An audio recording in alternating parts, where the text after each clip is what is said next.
رينو داستر عربية من العربيات اللي اتغيرت بشكل كامل في تصميمها وبقى شكلها غريب ومختلف تماما، واصبحت في فئة سعرية بتبدأ من 1,200,000 جنيه. والعربية دي بقى لها حاليا فترة في السوق، وفي ناس اشتريتها وناس تانية اتقفلت منها، وتحس انها ما نجحتش النجاح المبهر بتاع الجيل السابق اللي كان منتشر في كل حتة وفي كل المحافظات. بس السؤال المهم بقى اللي هنتكلم فيه خلال الفيديو، هل العربية دي فعلا تستحق انك تفكر فيها وتشتريها؟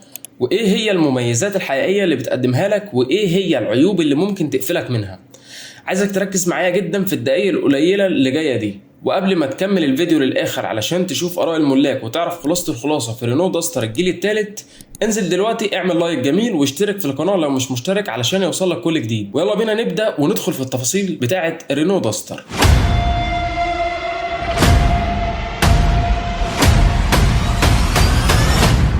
السلام عليكم ورحمة الله وبركاته، ازيكم عاملين ايه؟ يا رب تكونوا بخير. انا عمرو مجدي، وفي خلال الفيديو ده هعرفك على رينو داستر الجيل الثالث. العربية دي بتصنف سب كومباكت كروس اوفر تحت المدمجة، والعربية متوفرة بثلاث فئات اسعارهم في الوقت الحالي. الفئة الاولى ب1,195,000 جنيه، والفئة الثانية ب1,295,000 جنيه، والفئة الثالثة والاعلى تجهيزا ب1,395,000 جنيه. بداية في رينو داستر أهم ما يميزها هو تصميمها المختلف تماما عن أي عربية تانية في الفئة دي، وده بيخليها وهي ماشية على الطريق ملفتة للانتباه جدا. في بعض الناس ممكن ما يعجبهاش التصميم، ولكن ناس كتيرة قوي مبسوطة بالشكل الهجومي اللي شبه العربيات اللي معمولة مخصوص للطرق الغير ممهدة دي. عندك تفاصيل ممتازة في الشكل الخارجي زي العتب الفبر الاسود والاكسدامات المنفوخة والروف راك، وكمان سبويلر شكله شيك جدا ومختلف مع كلمة داستر اللي مكتوبة في وش العربية بشكل رائع. يعني في المجمل كده تقدر تقول ان العربية دي هي النسخة المصغرة من كاريزما الجيتور تي 2. ومن مميزات العربية كمان تصميمها الداخلي، اللي اول حاجة هتلفت نظرك فيه هي الشاشة الوسطية بمقاس 10 بوصة، وبتدعم اندرويد اوتو ولكن بكابل، وابل كار بلاي وايرلس. بيكمل معانا فتحات التكييف اللي شكلها مختلف ومميز، مع عجلة القيادة المالتي المكسية بلمسات من الجلد، ووراها بدلات سرعة البادل شيفترز. وعندك شاشة عدادات صغيرة نسبيا، كان يفضل تكون اكبر من كده في المساحة بتاعتها. من مميزات الداستر برضو مساحات الركوب الامامية الواسعة، ومساحة الركوب الخلفية اللي تاخد شخصين بالغين بمنتهى الراحة من حيث مساحة الارجل والراس. ومساحات التخزين جوه المقصورة كويسة ومقبولة، مع شنطة خلفية كبيرة ممتازة بمساحة 472 لتر. على جانب الاداء وتجربة القيادة، الموتور اللي هنا هو نفس اللي راكب في الميجان والاسترال.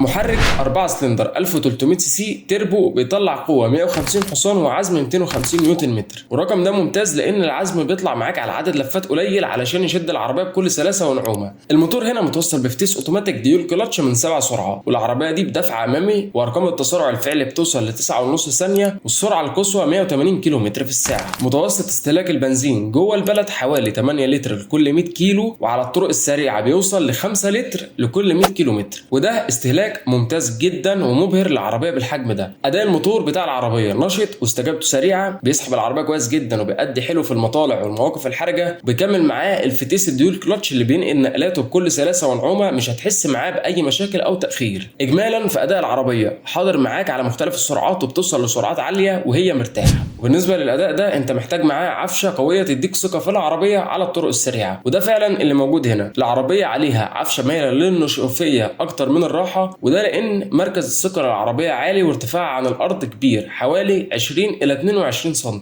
فلازم العربيه تكون ناشفه علشان تديلك ثبات حلو في الملفات والغرز، وتقلل تمايل البدن بتاع العربيه اللي هو البودي رول، وكمان علشان مقاومه الهواء تحت العربيه مع السرعات العاليه. اما بالنسبه للراحه فالعربيه بتاخد النقر والمطبات كويس، بس هتحسسك بتفاصيل الطريق، خاصه ان الكراسي بتاعت العربيه خامتها وجودتها مش اجمد حاجه. وننتقل مع بعض لنقطه التكييف. واداء التكييف في العربيه جيد جدا، وبيبرد المقصوره بشكل كويس وما بياخدش وقت كبير، بس في الاجواء الحاره جدا مش هيديلك البروده التلجيه اللي في خيالك، ولكن اجمالا ياخد تقييم 8 من 10، مع العلم ان مفيش فتحات تكييف خلفيه. بالنسبه للعزل الصوتي للهواء فالعزل تمام لحد سرعه 100 كم في الساعه، مش هتسمع صوت الهواء بوضوح قوي، وصوت الموتور معزول بشكل مقبول، وضوضاء الكاوتش والعفشه معزولين بشكل كويس ومش مسموعين بوضوح قوي. وعلى جانب الامان بتاع العربيه بتنزل بست ايرباج من اول فئه، تيجي بانظمه الامان الاساسيه زي الاي بي اس نظام منع انغلاق الفرامل، والاي بي دي نظام توزيع قوه الفرمله على العجلات، والاي اس بي نظام الثبات الالكتروني، والهيل هولد كنترول نظام مساعده طلوع العربيه على المطالع، وكمان حساسات خلفيه. في الفئه الثالثه اللي هي الاعلى تجهيزا بيزيد معاك كاميرات 360 درجه، ونظام مراقبه النقط العاميه البلايند سبوت اسيست، وكمان حساسات اماميه وخلفيه. وعندك كمان مثبت سرعه ونظام مراقبه ضغط الاطارات التي بي ام اس وفرامل اليد بتبقى كهرباء. وصلت معانا لحد هنا ومستمتع بتحليل المفصل ده، ما تنساش تدعمنا باللايك والشير وتشترك في القناه وتفعل زر الجرس علشان يوصلك كل فيديوهاتنا اللي جايه باذن الله. بعد ما اتكلمنا عن كل ما يميز العربيه واهم المواصفات الفنيه اللي فيها، بننتقل دلوقتي للعيوب والحاجات اللي ناقصه في العربيه دي، وبعدين هعرض لك اراء الملاك واقول لك الخلاصه في العربيه دي ايه، واقول لك رايي تشتريها ولا لا. بدايه في العيوب بتاعه العربيه، رينو داستر بتيجي بانوار اماميه مش LED، والفئه الاولى ما فيهاش كاميرات 360 درجه وما فيهاش حساسات اماميه. كمان الفرامل الخلفيه بتنزل طنابير مش ديسكات في الفئه الاولى والثانيه، وكمان ما فيهاش فرامل يد كهرباء في الفئه الاولى والثانيه، بتنزل فرامل يد واير. الشنطه الخلفيه للعربيه مش كهرباء، والاندرويد اوتو بتاع الشاشه بيشتغل بسلك بس مش وايرلس، والموضوع ده موجود في الاسترال برضه. والشاشه الوسطيه دي احيانا بتهنج لما العربيه تقف في الشمس لفتره. اضف لده ان مفيش فتحات تكييف خلفيه. العربيه كمان خاماتها الداخليه في الابواب والتابلو والكونسول الوسطي كلها من البلاستيك، وده للاسف بيعمل اصوات تزييق واضحه مستقبلا مع الوقت. شاشه العدادات حجمها مقبول، ولكن كان يفضل طبعا تكون اكبر من كده، ومفيش فتحه سقف في العربيه خالص. ومساحه الرؤيه الخلفيه مش اوسع حاجه. بالنسبه للكاميرات فجودتها متواضعه. على الجانب الميكانيكي، الفتيس بتاع العربيه ديول كلاتش، اداؤه تمام وكل حاجه زي ما قلنا، ولكنه فتيس معقد في صيانته واسعار قطع غياره غاليه. نظام التعليق او العفشه مايله للنشوفيه ومحسوس بوضوح في الطرق المكسره، فالعربيه مش هتكون اريح حاجه للناس اللي مشاورها اليوميه في شوارع غير ممهده. وجوده الكراسي نفسها مش احسن حاجه في فئتها. العزل الصوتي للعربيه يعتبر متوسط مش الافضل مقارنه بمنافسينها، وده بسبب الخامات الداخليه المتواضعه. اما على جانب الامان فالعربيه واخده 3 نجوم امان من اصل 5 نجوم في اختبارات الامان الاوروبيه اليورو انكاب. وفي الفئه الثالثه الكاميرات ما فيهاش رؤيه ثلاثيه الابعاد 3D، كل اللي بتشوفه هو زوايا منفصله من كل كاميرا. واخيرا نظام الصوت في العربيه متواضع ومش افضل حاجه. وكل دي كانت النقاط السلبيه في العربيه والفروقات بوضوح بين فئاتها. وبفكرك لو انت مكمل معايا لحد هنا ومستني الخلاصه واراء الملاك، اشترك في القناه حالا لو مش مشترك، واعمل لايك جميل للفيديو لو لسه ما عملتش. ويلا بينا اوريك اراء الملاك ونختم بالخلاصه.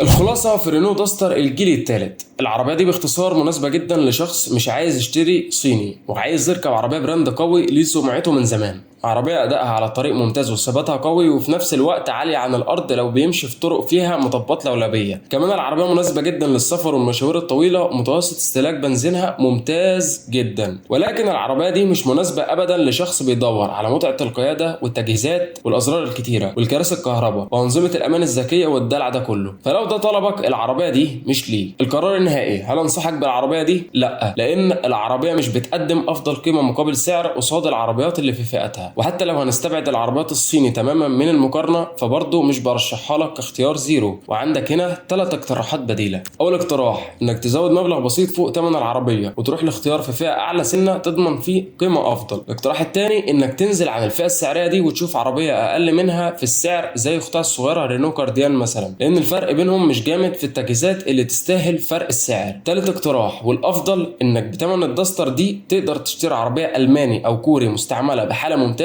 تضمن لك تجهيزات اكتر وقطع غير متوفره في كل مكان واعاده بيع مضمونه جدا. وفي النهايه انا حطيت قدامك كل تجارب الملاك الحقيقيه بكل امانه، والقرار الاول والاخير بيرجع ليك ولاولوياتك. وفي الختام، لو الفيديو عجبكم واستفدتم منه ما تنسوش تدعمونا من خلال ميزه السوبر ثانكس اللي موجوده علشان نقدر نطور المحتوى ونستمر فيه. واشتركوا في القناه واعملوا لايك جميل للفيديو، وسيبوا لنا تحت في التعليقات رايكم عن الرينو داستر وهل شايفينها تستاهل السعر ده ولا لا. ما تنساش قبل ما تقفل تاخد لك لفه وتتفرج على العربيات المنافسه ليها، هتلاقيني مراجعهم كلهم هنا على القناه علشان تقارن براحتك. اشوفكم دايما على خير وباحسن حال في الفيديوهات اللي جايه. شكرا لكم على المتابعه ومع السلامه.